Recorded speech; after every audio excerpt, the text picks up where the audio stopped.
IVM.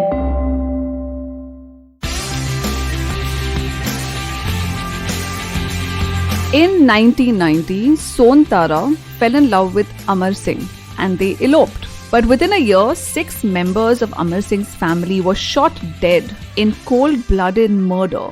Need I add, by Son Tara's family? Whoa! इश्क पर जोर नहीं है वो आतिश गालिब की लगाए ना लगे और बुझाए ना बने. So easy for Mirza Ghalib to say, but the spate of honor killings in our country tells us how far the idea of constitutionalism really needs to travel further into our homes, and that if the state has granted us freedom and liberty, why can't our families? What's wrong with our families, yaar? Welcome to the show, The Longest Constitution, and we are talking about freedom, constitutional freedom, marriage and love, and the Special Marriage Act 1954 specifically. In the last episode, we saw how the Constitution is a measuring tape, and our religions often don't measure up. So why not ditch it entirely? What if you want to marry without converting or without being bound by the religious marriage laws which regulate you? Phir kya? Not to worry, our legislators are a very thoughtful set of people, and the Special Marriage Act 1954 is what we are looking at today and is the only law which allows people of different religions, beliefs to have a civil registered marriage in India. I'm suspicious of something that sounds this reasonable and so secular. But as many people have discovered, it's a trap. And some have walked right into it and some have kept out. So let's look at those who walked in to discover that Section 5 of the Act requires you to give a notice of the intended marriage 30 days in advance. And then this notice that you want to marry is put in the marriage notice book and made public. It's kept in a conspicuous place. And the word conspicuous has been liberally interpreted to mean mailing letters to parents, putting this information in the newspaper, putting a notice on the SHO wall. Hello, these guys are adults. Why tell their parents if they don't want to tell their own parents? In 2018, someone had this bright, genius idea. Hey, let's put this information online on a website so that nosy Parkers could then sit at home at leisure, browse the website and look at which madly in love couple is mad enough to use the Special Marriage Act. So this law allows sensitive, private information to be put in the public domain. And 30 days is a lot of time because it allows families to buy and sharpen knives, hire henchmen, plan journeys to go around killing the prospective bride and groom in this honeymoon period of 30 days. And that kind of defeats the purpose of two people wanting to marry who precisely don't want to invoke or involve their religion or community or families. Section 5 and 6 of the Special Marriage Act are a problem because by design, the marriage is open. It's open to be obstructed to. And what is so objectionable about these sections is that it allows people to object, not just your parents, literally anyone, a stranger, a neighbor, a mama, a chacha. And finally, under Section 7, if anyone does object, the marriage officer has to investigate the objection and can delay the registration from taking place. I mean, that's like posting your wedding invitation on Twitter and begging, asking people, soliciting people, does anyone have anything to say? Please do, because we are listening to your useless, vile objections, because your wretched and toxic intervention is so valuable to us. So the law obliges you to invite trolls to your wedding. That's crazy. Which makes the Special Marriage Act sound like a special punishment for those who cross the line. And all this before one even actually gets married. That sounds exhausting. And this has amounted to a loss of privacy to begin with, honor killings, and in certain cases, gang rape. In one case, the judge observed that this unwarranted disclosure of matrimonial plans jeopardizes the marriage itself, endangers the life or limb due to parental interference. Parental interference, judge's words, not mine. Honor killings aren't honorable and need to be called cold-blooded murder instead. So anyway, on this podcast, you now know that I will inflict a little bit of history on you, and that historical, fascinating tidbit is that this law originally was drafted by Sir Henry Maine in 1872. Okay, so the British did that all the time. What's the big deal?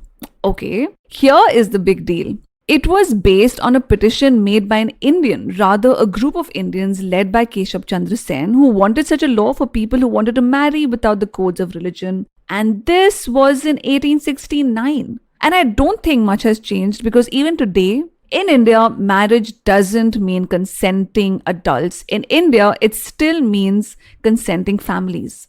And all this in our great Indian culture where love wasn't always arranged. For some reason, Sanskriti and Rivas are always brought up to object when one does what one wants to do. And for all that talk, some of our great love stories, Parvati and Shiva, are in fact about free love. And even though Parvati's father wasn't cool about his daughter marrying this bhang-consuming, this matted hair rockstar kind of a person living on a mountain, he didn't exactly disrupt the wedding. Or in Sanskrit literature, the story of Shakuntala is about Gandharva Vivah, that's love marriage, where Shakuntala marries the prince with just a ring.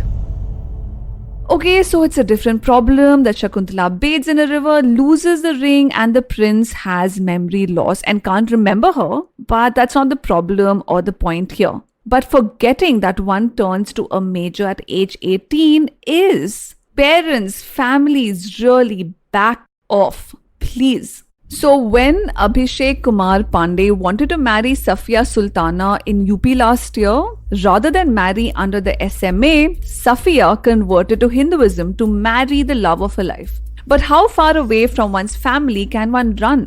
Safia's father locked her up, and I guess that's better than being hacked to death. So fathers and mothers treat their children as children until Safia Sultana filed the writ of habeas corpus through her husband against her illegal confinement. Now that aside, this year Nandini Praveen in a PIL has challenged these sections of the law on the grounds of violating privacy. But in court, what did Chief Justice of India Bobre ask?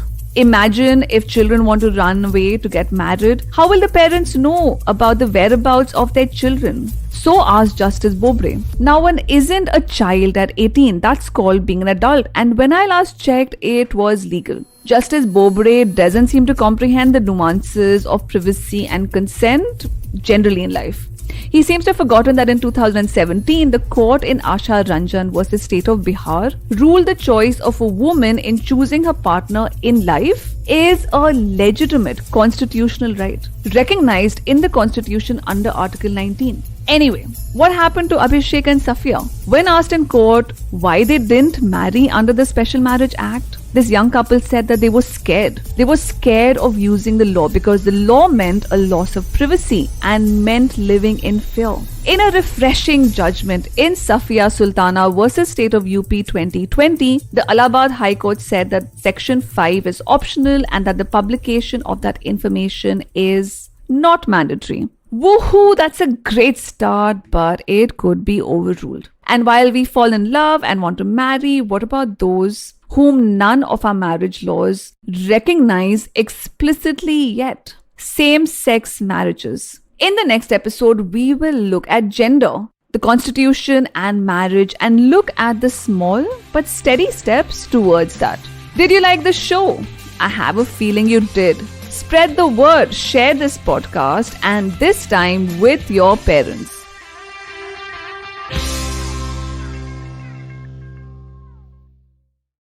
Hey everybody, it's been a great week on the IVM Podcast Network. On Cyrus Says, Cyrus is joined by music composer and YouTuber Yashraj Mukhate. They talk about his journey, viral music, and a whole lot more.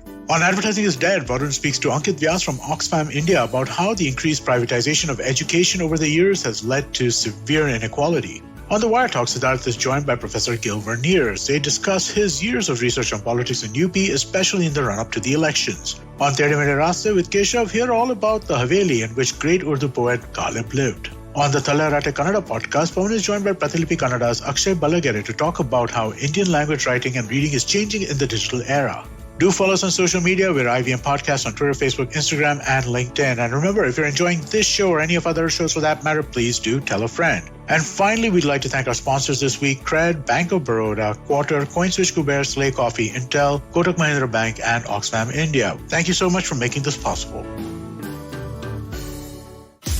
Namaste, this is Cyrus Brocha. I am part of the government cancel culture program to remove rubbish off all the different streams available. So what we have is all the collected rubbish we put together on our show. It's called Cyrus Says. It's on IVM Podcast. You have to watch it and listen to it. It's on our app. It's on our website. It's on the YouTube channel. It's on Facebook. There are many different ways. Don't bother me and ask me how. You have to find out. We talk to different personalities. Many of them are known. Some are just people we meet downstairs and invite them up for chai. But the point is, it's fun and it's very therapeutic. So please join in and listen to Cyrus Says.